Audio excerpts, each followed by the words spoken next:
on Wall Street. Economic indicators. Who knows where this is going to end up? To understand the economy, you have to understand human nature. This podcast is powered by Acast.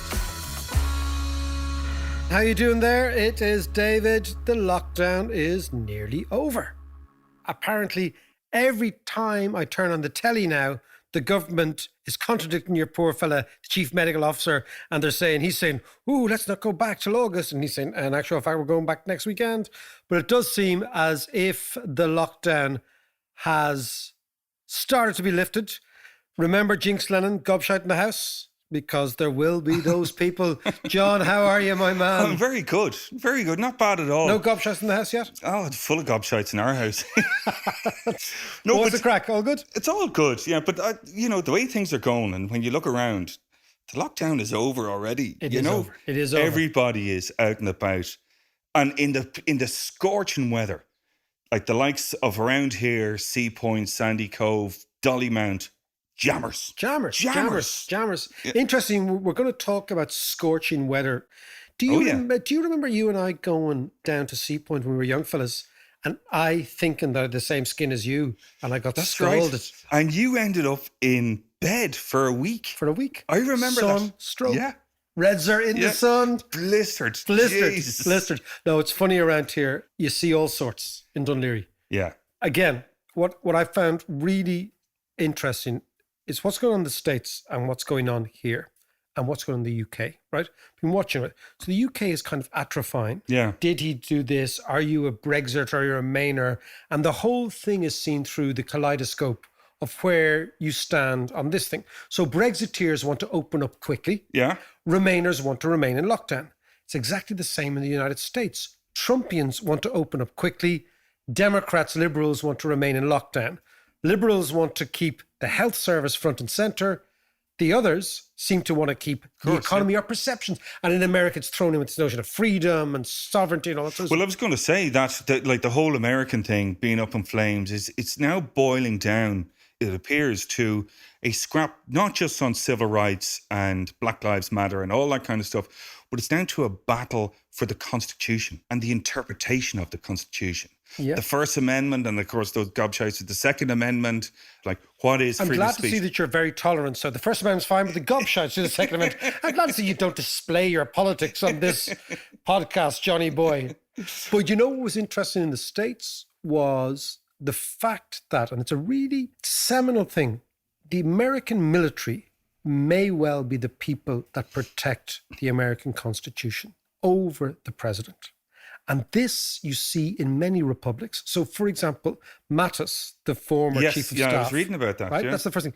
But there was also a memo by the Navy, the head of the Navy, the head of the Air Force, the head of the Army, saying they would protect the Constitution. Yeah. They omitted to say the president. They basically, because the Constitution in the United States is higher than the president. Of course it is. That's the whole idea. Yeah. And it's quite interesting that if the United States, now it's interesting, we're going to be talking to a Pulitzer Prize winning photojournalist, amazing woman called Barbara Davison, a wee bit later on, who actually got beaten up this week by cops, was in the front of the New York Times. I met her years ago. She's a hoot, very interesting woman. But the idea that the military upholds the Constitution is, I think, quite interesting, because in a way, it may well end up that the military are the block to Trump, who seems to have misdiagnosed the fact that he may well be commander-in-chief. Yeah. But the military have their own parallel universe. Yeah. No, I think you're right. And what was going through my head in the last while is that I was kind of worried that will America actually get as far as November 3rd for the election? You know, it's going to be a long, hot summer. There's going to be a lot of scraps, a lot of rioting. I don't see it dying down anytime soon. And, could we end up with a civil war? Well, of sorts. There is a possibility that the election, it's a remote possibility now, but what happens in crises, as we've always said, what seemed remote at the beginning becomes your central case. And what was your central case is totally redundant. That's what happens in a crisis. Yeah. There is a possibility that the American election in November doesn't happen.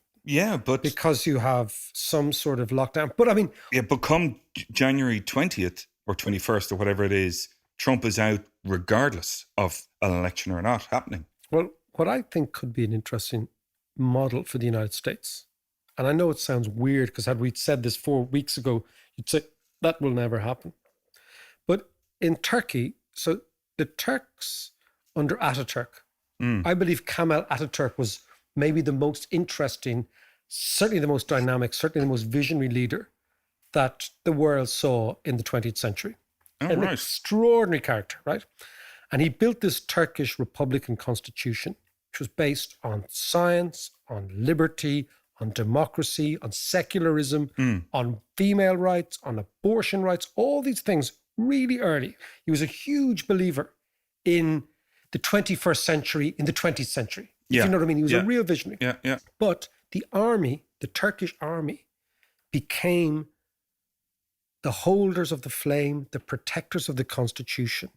And when Turkey was going towards a revolutionary situation or any sort of situation that the Turkish army believed was against the constitution, they came in and they preserved order. It's like the Algerian army came in. I know it sounds really weird, but in the early 90s to stamp out an Islamic revolution in Algeria. It was a vicious civil war, but it was the army protecting the constitution. Now we can... That was like an early Arab Spring, was it? Precisely, but we can argue all about this. But there are certain moments when the army upholds the constitution over the politicians. The worst example, of course, is in Weimar Republic and Nazi Germany, where the army stood aside and allowed the Nazis take over. Yeah. Because they had this weird honor to the chancellor and the president. And of course, when Hitler took both chancellery and presidency, he becomes the boss. But what could be interesting, and I know many liberals would find this deeply offensive or at least uncomfortable, is the notion that the military is a ballast for sensible, common sense, constitutional politics. And it might happen. It's a strange one, but it could happen. A coup d'etat in America. Not a coup d'etat. Well, it will be seen as that. It'd be spun like that. It will be spun like that, but more to do with who defends the Constitution more assiduously, the president or the military. And with Trump, I'm not sure the answer is that clear. Now that we've established ourselves firmly, the Dave McWilliams podcast, on the side of military coups, we can move on quite easily from that. But before anything else happens, we still need to get over COVID. Well, you know, the one thing we won't get over COVID is all these demonstrations. Well, exactly. Particularly in the United States. Well, my Emma wants to go into the demo in Dublin this weekend. Go for it.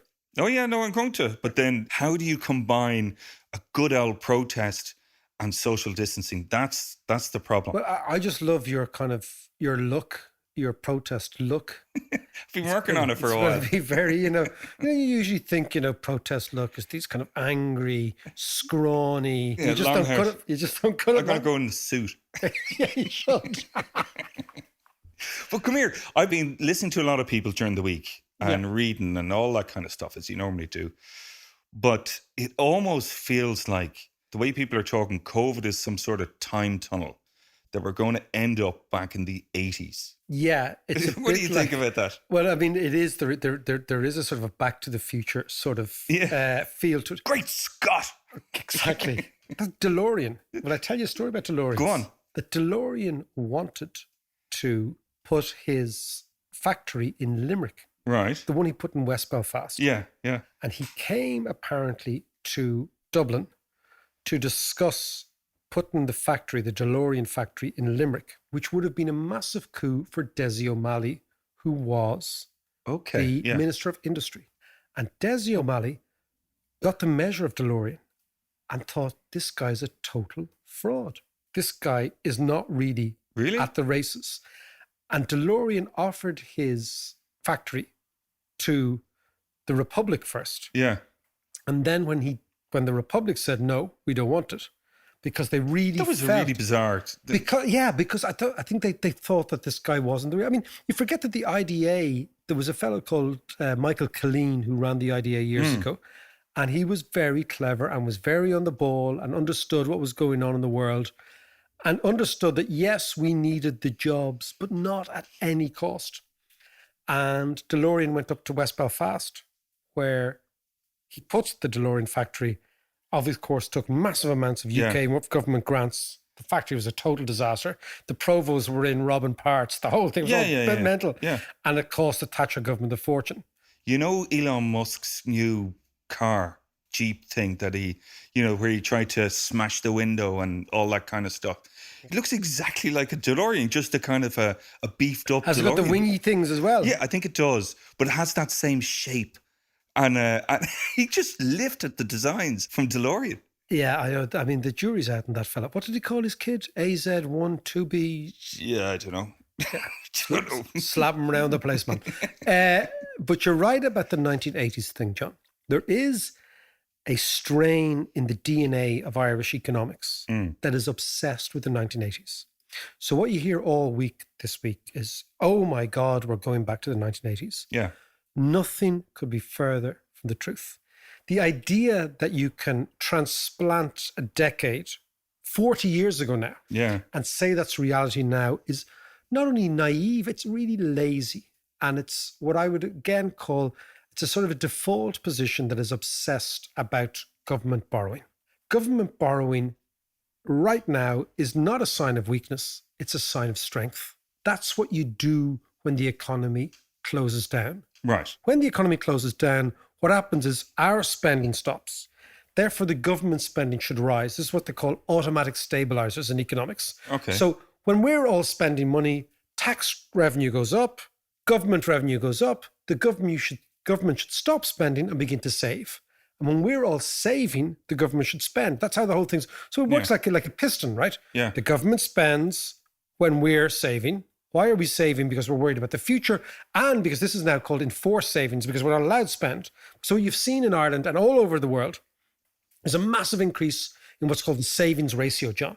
People are saving huge amounts of money right now. Right. Now, when you're saving, you're not spending. Remember only this idea the ones that are earning, in fairness. But in fairness, the government giving 350 quid a week, everybody's earning, actually. Yes, everyone's okay, earning. yeah. But everyone's earning state money.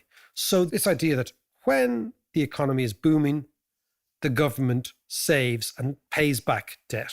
When the economy is recession, the government spends and incurs debt, right?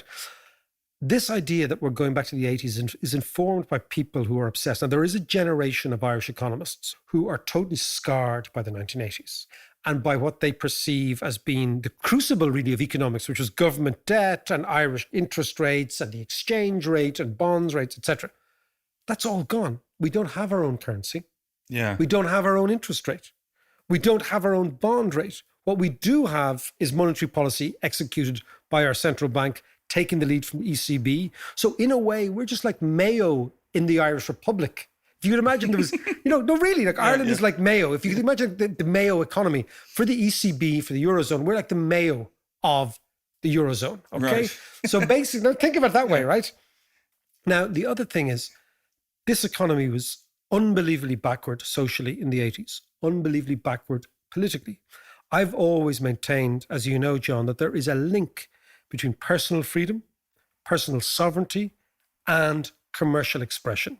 Yeah. That free individual expression, whether it's sexual or political or social, has as its economic counterpoint commercial self-expression. Yeah. That what you find is when societies become liberal and tolerant, they become very rich.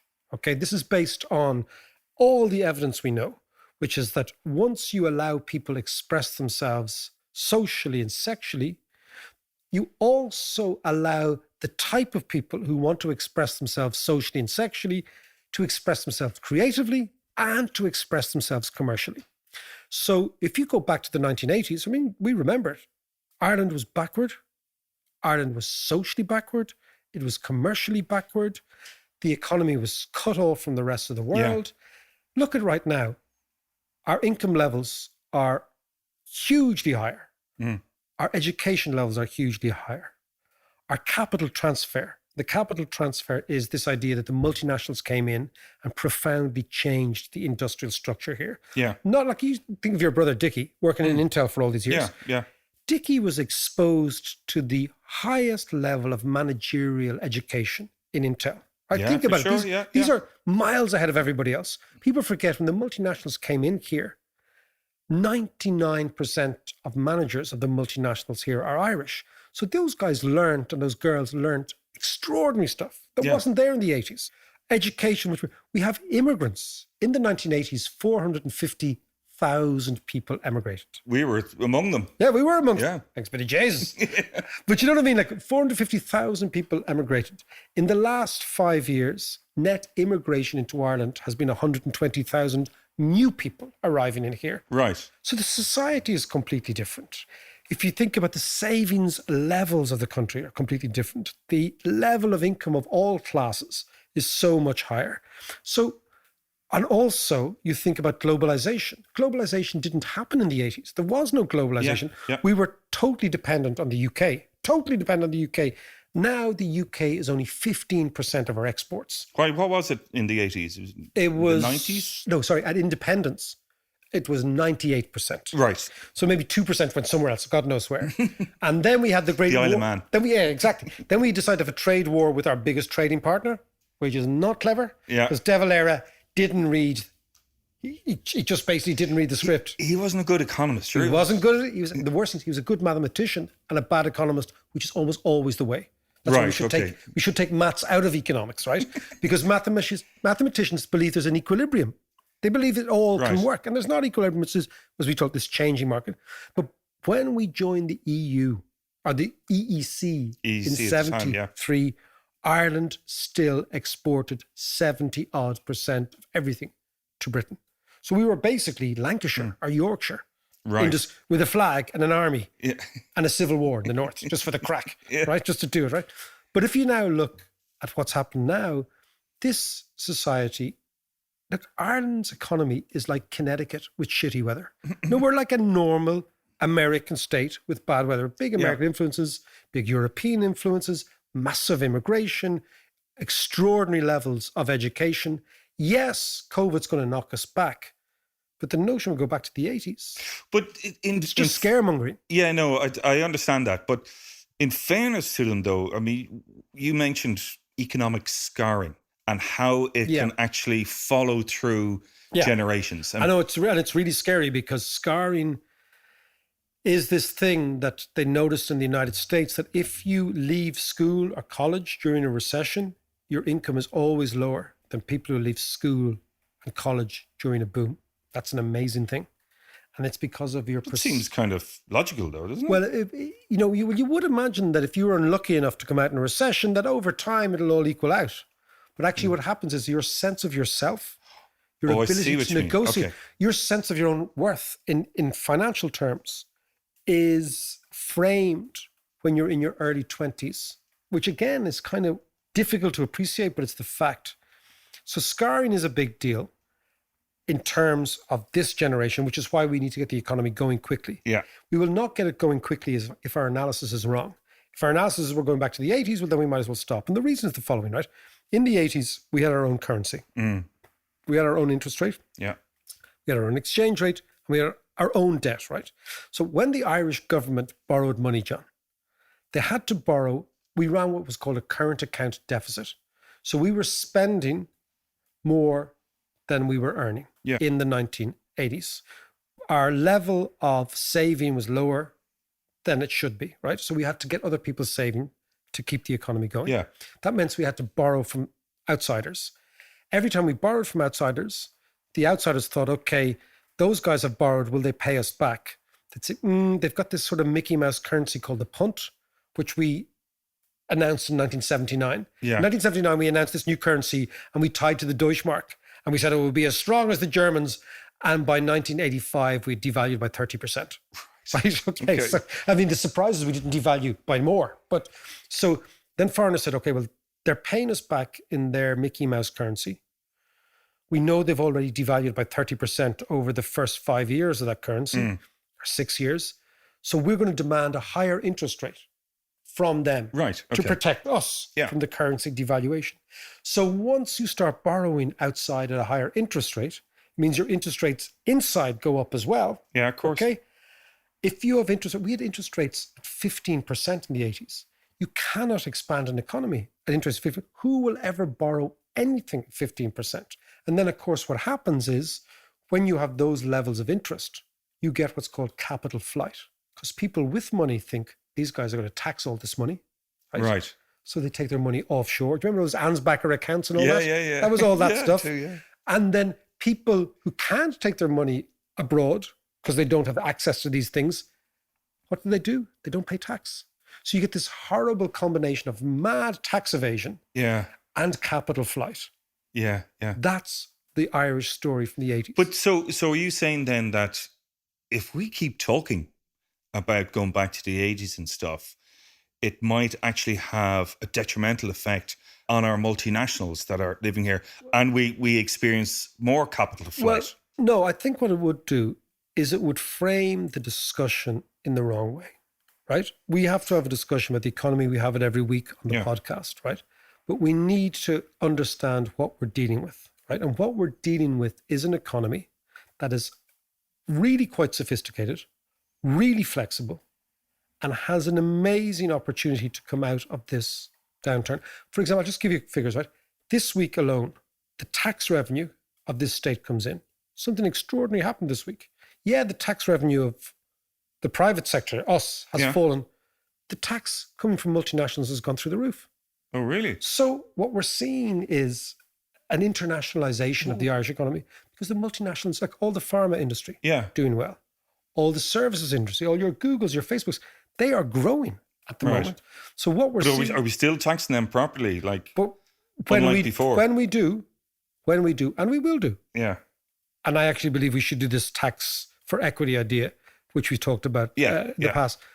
But we need to frame the discussion in an adult way. And harping back to the 80s, because that's all you know, because you're an economist of a certain generation, only serves to muddy the waters, to put fear into people who have a legacy effect. Oh, yeah, I remember my brother emigrated or my uncle emigrated or whatever like that. And in fact, this economy is not only not going back to the 80s, but has a much better chance of expanding after COVID than almost any European economy. And that's what we should keep focused on. You know, we've been talking about the money that's been made available by the ECB. So who in Europe is actually claiming that and borrowing that money? Well, you know, if we're afraid to. You know what's the amazing thing is? You know where most of that money is going for business grants? You know that? It's going to Germany. Really? The Germans are the ones who need it least, but they're actually doing it most. Because they realize, shit, the money's there. Yeah, let's go and just get grab it. Yeah, so that's quite interesting. Look, as I've said before, the issue is Italy. Italy is the issue. The European fears that Italy defaults, then Salvini comes in and they have a crisis. Italy gives us, I've said it before, again and again, and we maybe conclude this bit here, Italy gives us cover to do whatever the hell we like, and to go to the ECB with whatever project, whatever infrastructural project we like, and give them IOUs from the Irish state, and they will give us free money. That's what they've said. Now, contrast that to the 80s, when the Irish state was paying 16, 17% a year, which meant that you actually had to give 1/5 of the money away before you even started. There's no comparison. You've interest rates of 0, backstopped by the ECB. Our interest rate is 15 or 16%, backstopped by the Irish Central Bank, that is printing this currency called the punt that nobody believes. There's no comparison. So do you know what we've got to say to them, John? As we would have said in the 80s, snap out of it. It's not going to happen. Move on. John, looking forward, one of our great soft powers, you know this idea, difference between soft and hard power. Hard power is the power that Russia has. You know, it's like military and tough and whatever. But soft power is this really interesting power. It's the power of imagination, the power of brands, the power of rock and roll. Power of movies, you know, power of normal people. I know you're not watching it, but the power of normal people, right? All that sort of stuff. Literature, Joyce, whatever, you know, that's soft power. That's the brand of the country. And in economic terms, what the brand of the country does is it makes other people do what you want without them even knowing. That's the key. Yeah. So Russia, if Russia gets you to do what it wants, you know all about it. It's down the barrel of a gun. Yeah. Soft power is much more 21st century. It's softer. Subtle. It's nebulous. It's, come on here. And of course, one of those things is the network, is the diaspora, is the people abroad. If you look at even this podcast, John, we're always amazed at the amount of people in Australia, America, Canada. It's brilliant, yeah. It's amazing. South Africa, all over the place, And in fact, Belize, actually. We have a few listeners in Belize. Do we? Tax evaders in Belize. And I tell you, the network of the tribe is phenomenal. I remember years ago when I lived in Israel. I worked with an Israeli guy. Yeah. And he did this great expression. He said to me, man, what do you Irish guys do with the tribe outside?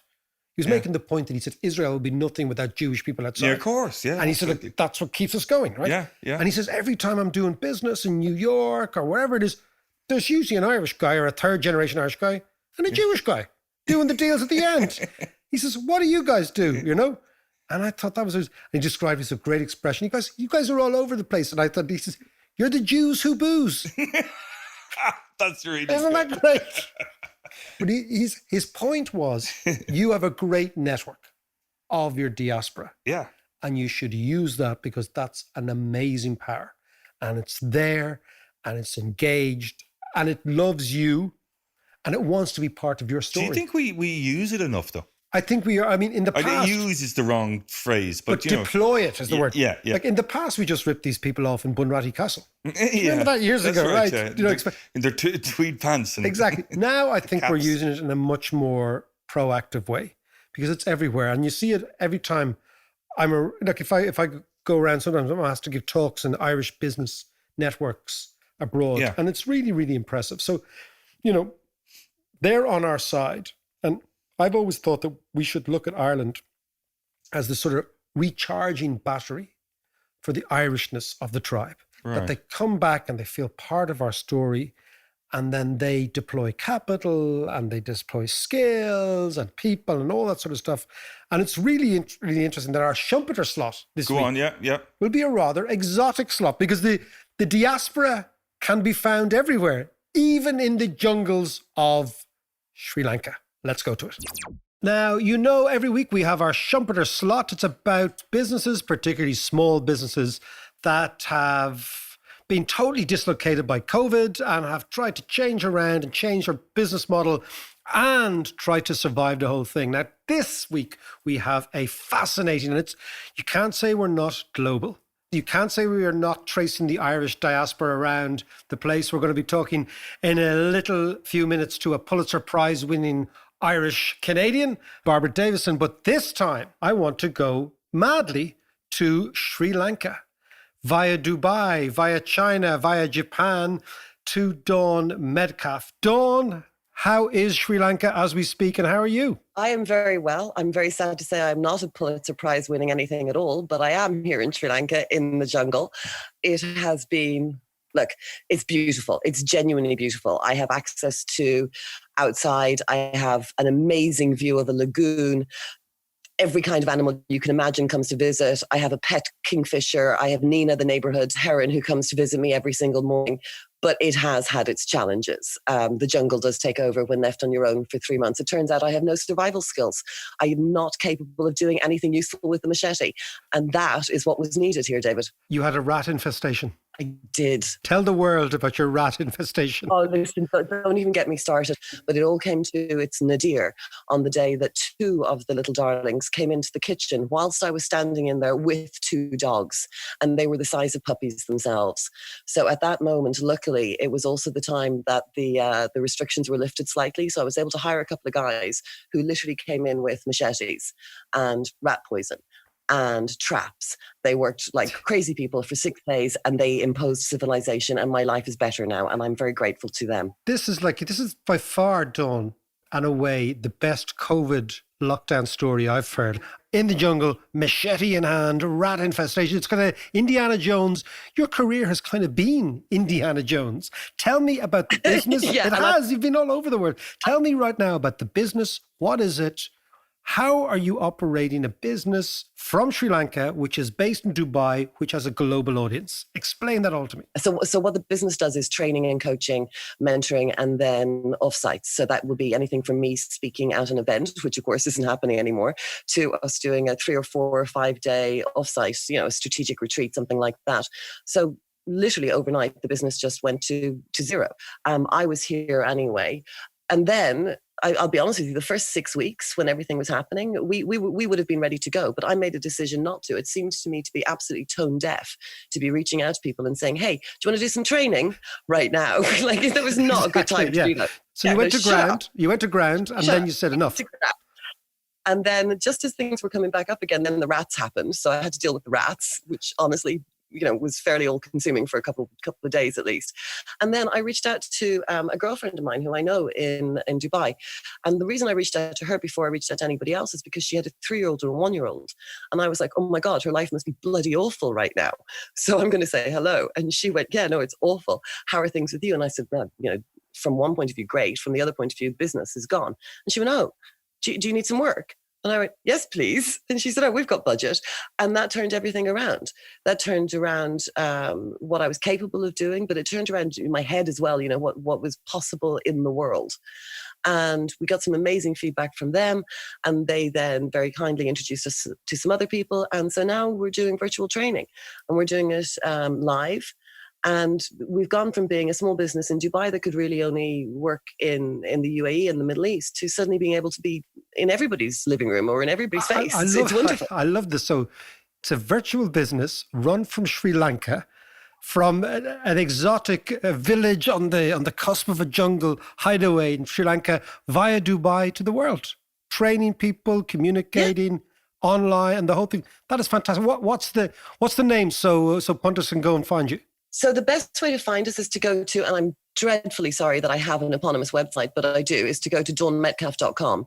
And you can sign up there to our newsletter. So there you get loads and loads of free resources. We send out loads of freebies all the time. And also we'll keep you up to date with the new school that we're launching, which is called BBB, Build, Boost, Boss. So build your career, boost your presence, and be the boss of yourself, because that's what it all comes down to, right? It's all down to being able to manage ourselves before we can manage other people. So that's where we are with that. Dawn, listen, best of luck with it. And you were at the Irish Network, the Irish Business Network was where you started, wasn't it? In Dubai. The Irish Business Network. So the day that I started my business, I got my business cards printed and I walked to the Irish Business Network and I went in and I was like, hello, bejesus Bagar, and how are you lads? And the very first person I met was a guy who hired me at the end of that week, and his business is still one of our clients 10 years later. So yeah, a big fan of the Irish Business Network. Fantastic story. Listen, take care of yourself, watch the rats, and I hope you get out of there. David. See you, Dawn. What we were talking about before we spoke to Dawn was about the Irish Network, the diaspora. And she kind of sums it up, doesn't she? She absolutely sums it up, absolutely sums it up. And so, I mean, John, the network is amazing and it's there and it's real. And these people are part of our story and we are part of their story. And maybe we can look at it a bit of a deeper way and realize that this is a mutual thing and networks make a huge difference. And of course, the biggest network is in the States. Well, it's something crazy like 30 million claim to have some sort of Irish descent. They say it's about 44 million. Well, 44 right? is it? Which Jesus. is very, very high. Yeah. But the interesting thing, what's quite disturbing for many Irish people now is the amount of Irish Americans around Trump. Isn't it? Yeah. I just look at the names, Mike Flynn, Kellyanne Conway, all of them. Mitch McConnell. Yeah, Jesus. Loads of them, right? Now, the interesting thing is, so when we were younger, we were sold the myth that Irish Americans were all like JFK. Yeah. Or Bobby Kennedy. Yeah. Okay, liberal and tolerant. Although JFK was clearly on the side of the angels, but, on the side of the civil rights and liberal. Something happened. There's a thing in American culture called Reagan Democrats. And they were Democrats who were dyed-in-the-wool Democrats, working men, school teachers, blue-collar workers who flipped into the Republican Party, which is always WASPs. They hated us. I mean, we set up the Democratic Party. Yeah. Carnegie Hall, that's all Irish. Tammany Hall, that's all Irish stuff. But in the 1980s, the Reagan Democrats flipped, and they were Democrats who voted Republican for the first time. and a significant amount of them were Irish Americans. And what you've seen in the last 30 years has been the gradual Republicanization of Irish America. Yeah. And it's reached its apotheosis with the Trump administration. Think about all the Fox News guys. Yeah. You know, who's the guy who was fired? Bill O'Reilly. Bill O'Reilly. Yeah. All those guys. Yeah, Hannity, O'Reilly. These are paddies. I know. I hang my head low. I've got a load of cousins, as you know, in the States. In Ohio, isn't it? A bunch in Ohio. They're so anti-Trump, which is great. But I also have in California, I've Pat. I think you've met Pat I before. have met Pat. And Pat will be listening to this. But Pat voted Republican. He voted Trump. But I think he's changed his mind now. And I think this is an interesting thing that's happening now, is that a lot of those Republicans are now flipping back to, and it's not necessarily flipping back to a Democrat, it's just anybody but Trump. Yeah. Well, I mean, we've always said how the right seek converts and the left seek traitors. Exactly, yeah. But I think this time around, because of what's happening in America right now, and because of the race war, and because of his performance and the way he incited the fucking idiot in front of that, you know, with the Bible upside down. Yeah. Upside down. And you feel, at least put the book the right way, man, right? I think lots of people... And it wasn't his. You know, in the past, Republicans held their nose and voted for Trump because they wanted power. I'm not sure that your cousin Pat and those people can stomach Trump anymore. I don't think so. So let's go to the States. Great. And let's get a view on what's happening right from the street. Now, about 10 years ago, maybe a wee bit less, I was invited to speak at a thing called the Google Zeitgeist, which is a Google sort of conference festival.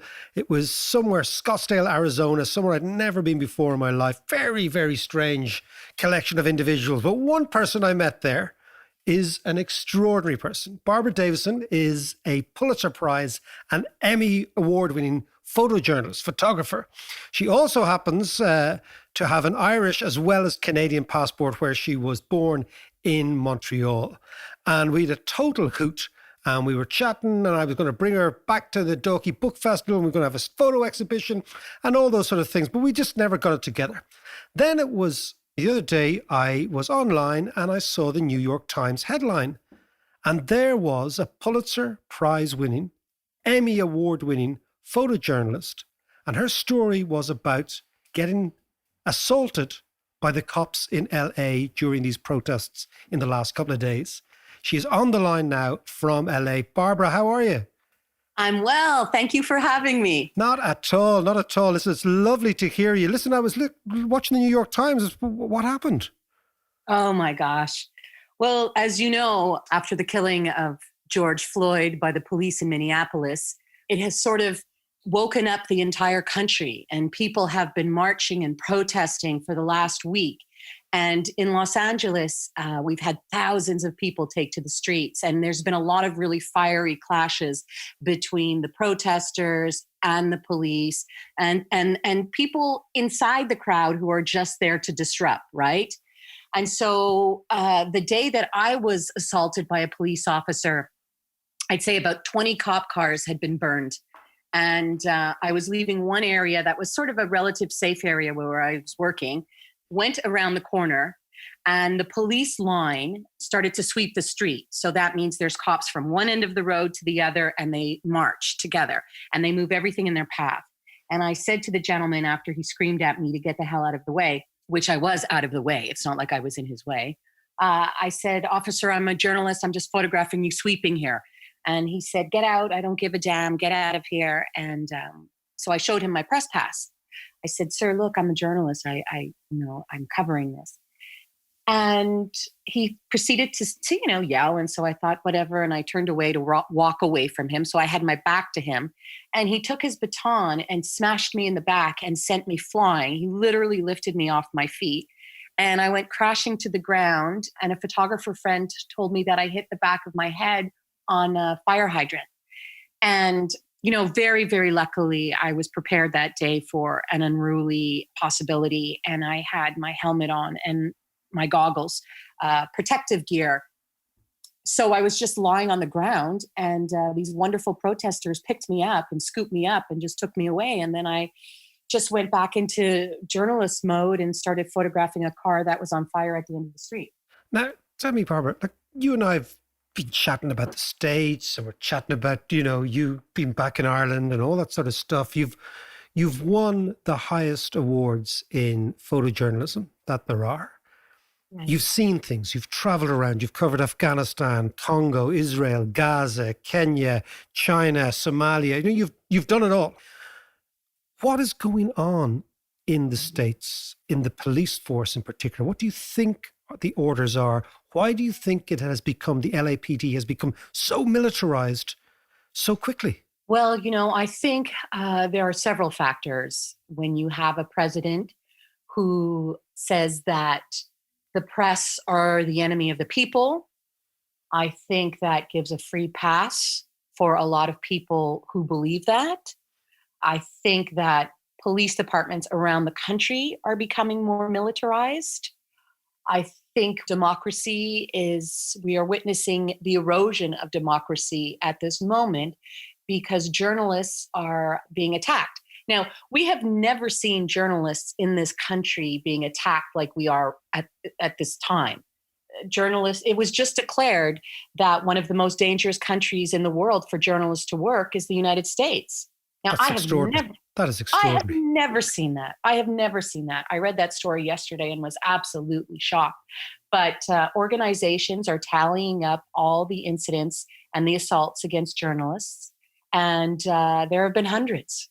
And so another issue that's really important here is that because journalism is changing so rapidly and newspapers are downsizing, they don't have the money to have staffs like they once did.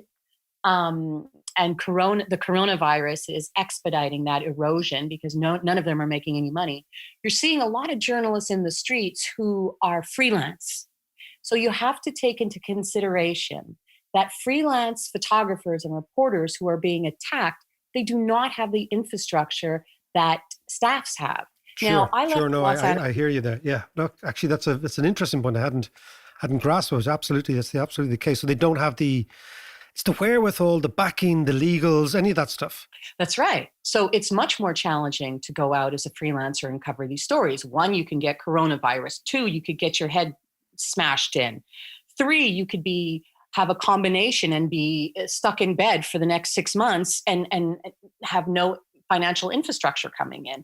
So I think these are really important issues that need to be brought to the forefront to sort of help the public understand what is happening with journalism and what is happening with journalists. And I think it's sort of a lethal perfect storm that's playing out in the streets right now in terms of these militarized policemen, a president who stages photo ops outside the White House holding a Bible and has all the peaceful protesters, literally shot with rubber bullets to get out of his photo op. It's a very fascinating time, and I have never seen anything like it. Now, Barbara, like your work, the seminal work where you won your Pulitzer was about gang violence in LA. You've been looked down and dirty with very, very poor, very marginalized, very dangerous people who've done extraordinary things. You've seen urban life in the United States up front. What's your sense of where the States is now? Well, I think people are tired of the inequality that's been playing out in the streets for decades. I think people are tired of the racism that they've experienced for hundreds of years here. I think people are tired. This notion of the 1% that have all the wealth in the United States, that's legit. And you have marginalized communities that do not have the most basic of infrastructure in terms of any kind of commercial infrastructure. A lot of the communities are food deserts. A lot of the children are going to schools that have very poor quality. They're offered very poor quality education. And so people are angry. They're uprising. They want to have the right to a fair and just life like everyone else has. And the people that they see, the white people mostly. And I think that this is a really important, critical time. And what's different, when I'm hearing from African American communities, they are saying what's different is this time, white people are really embracing this movement, and they are standing side by side with Black people, and they are doing this movement together. And that's different, and that's critical, and that's really important. And the mayor of Los Angeles has just said that he's going to divest part of the police budget and put that money into marginalized communities. Now, how he's going to do that, I don't really know. But that's a huge step, huge step. It's very brave of him to do that. And tell me, what's the feeling like on the street when you're marching, when you're there, when you can smell tear gas, when you know that these cops chaos, are rubber bands? Yeah. Just explain that to me, because I'm watching on Twitter, I'm watching on the telly. I don't get a feel for it. Well, I will tell you on here's exactly what's happening. Last Saturday, the police did not have control of the looters, the protesters, and it was chaos. It was absolute chaos. They were firing rubber bullets into large crowds of people who were protesting peacefully. The police felt very agitated. They felt very out of control. And what was happening, there were thousands of peaceful protesters, just exercising their right and their freedom of speech. But there was a portion of that population, I would say a small portion, that were disruptors. And they were there to create an opportunity to loot. Okay, we've had almost every single bloody store looted in the city. And this is in LA. Yeah. Okay. Downtown Los Angeles has been looted. Hollywood has been looted. I've heard some of Beverly Hills has been looted. Most of the storefronts in Los Angeles now are boarded up with wood. So the police didn't have their tactics down. They didn't know how to handle what was happening. But they've slowly figured out the tactics of the looters. And so the protests are playing out now much more peacefully. They're not attacking these peaceful protesters. They're sort of lasering in and going after the looters. They're actually following them, because in Los Angeles, they also police here by helicopter using infrared. And so they're following the protest. They're following the looters around, and they can identify them. And is that changing by a helicopter? But is that changing the vibe on the street for the protests then? Yeah, it is. It's a lot nicer now. And it's a lot less violent. The protesters are turning on the looters because they don't want them there. I've covered a lot of stories in my life, and I've always been yelled at some point or another from someone. But the protesters have been so kind to me.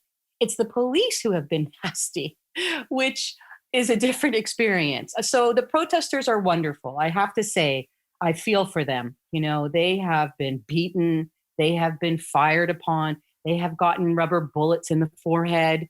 They have been pepper sprayed. And really, there was no need for any of that. There was no need to do that to those protesters. And Barbara, can I ask you about photojournalism, right? Because journalism is all about telling stories, creating images in people's heads through the written word, the spoken word, and through the image. What is the role?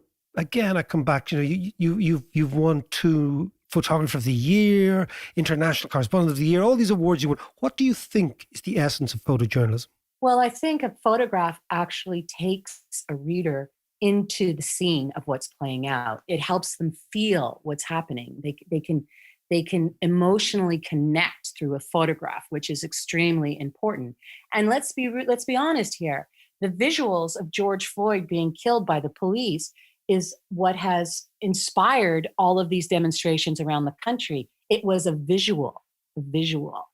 And so I believe that visuals are more important than ever, right? It's evidence-based. It's sort of seeing is believing. A picture can inspire you to have so many different emotions, even at the same time. And so that's critical. It's critical, and it's a critical piece of information. A photograph gives you so much information, and it triggers an emotional response. And what goes through your mind? I'm just going to ask you, personally, when you know I have something here that will tell 100 stories, what is it? Well, when I'm actually making pictures, I don't want to say robotic, because I'm also really in tune with the emotions playing out on the street, because my photography happens to be a style that's very intimate, it's very up close, it's very emotive. And so I'm very in tune with what's happening in front of me.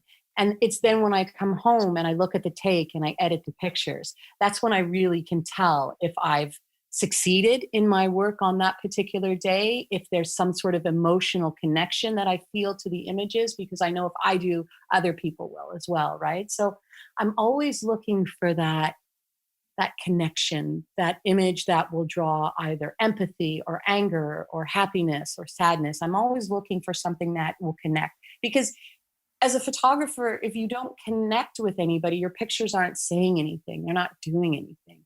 So my role is always to be sure that I connect.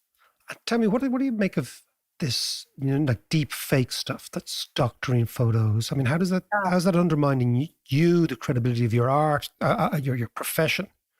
I mean, I think it undermines the entire journalism profession. I mean, you have this notion again with the person who's at the top of the person who lives in the White House, who's decrying that this is all fake news and the New York Times is fake news and this is a fake photo. And, it's a very dangerous time, because when you erode the work and the role of journalists, you erode democracy. And that's what this country is all about, right? And so I don't practice fake news. So I feel like the role of legitimate photographers and reporters now is more important than ever, because we're under assault. And we have to fight this notion that our work is fake. Now, Barbara, I know you're about to go out in LA onto the streets to try and capture some of that emotion, empathy, anger, sympathy. If you look back at the great canon of photojournalism, what do you think? Is there one sort of standout photo that captured a moment, that explained to the world what was going on, that changed the course of history?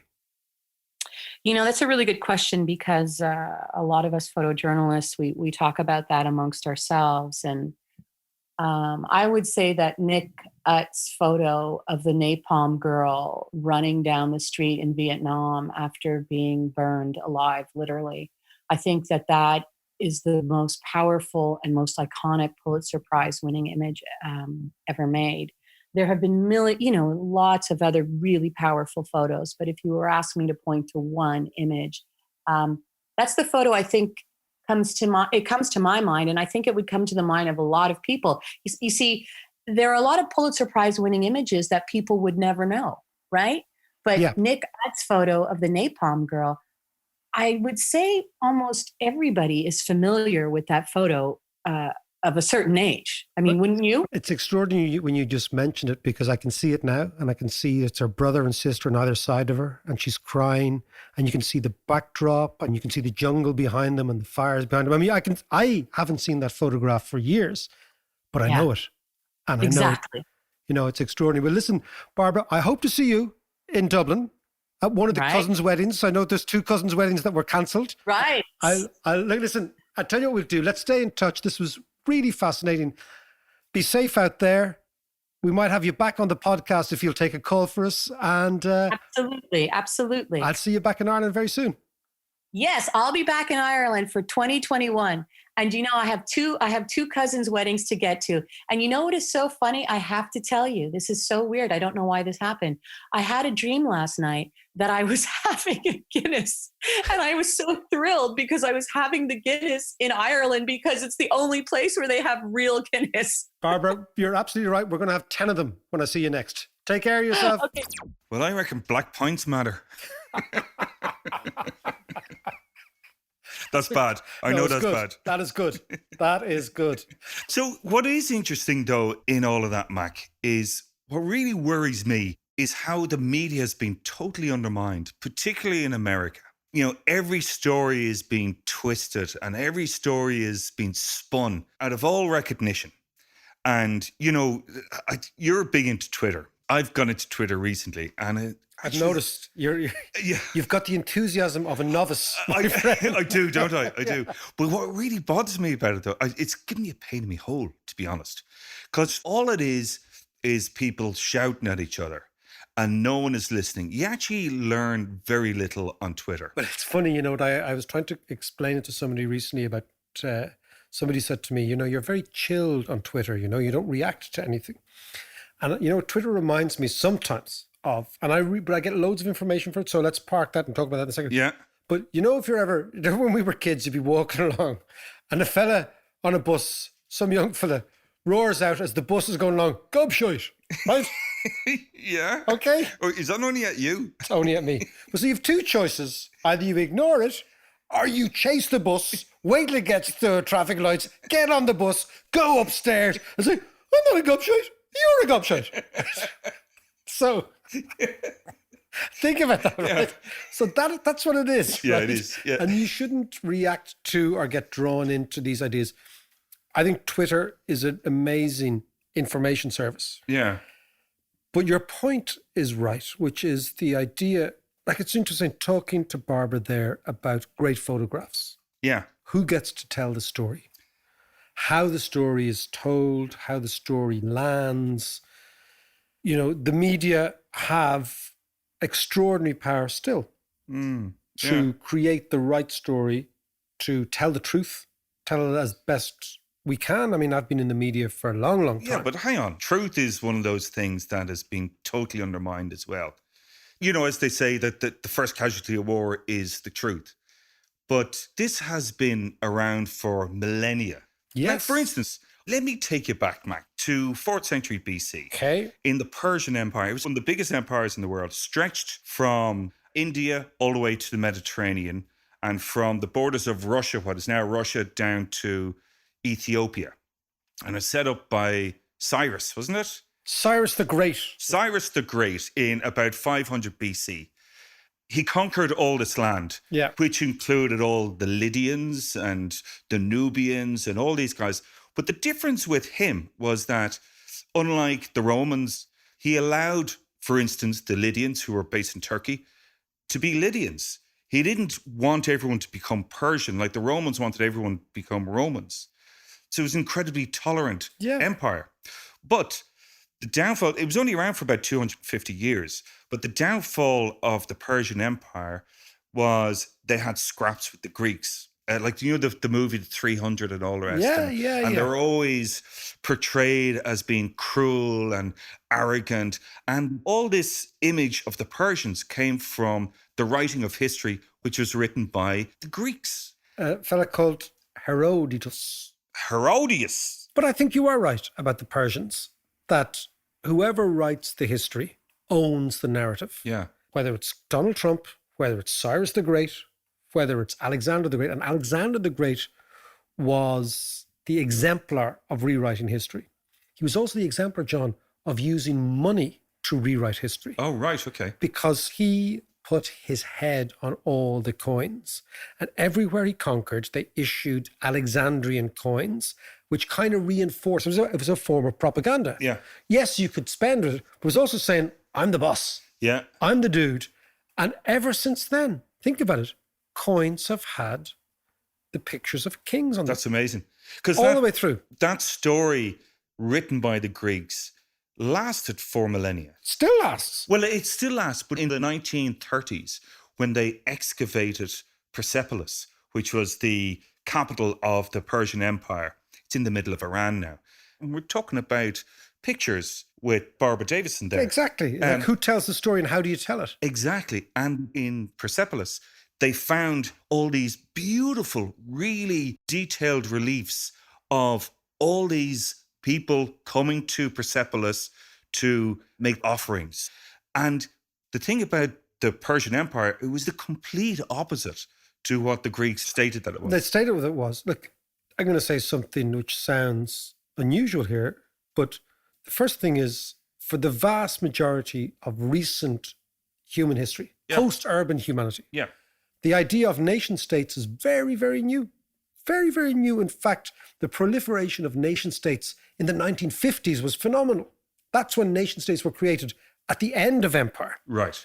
And most empires had to be, by their definition, benignly tolerant to different races in order to survive, because that's how you keep everyone on the straight and narrow. Yeah. So so maybe the Persians were not that unique. Maybe they were actually the model that lots and lots of people took from.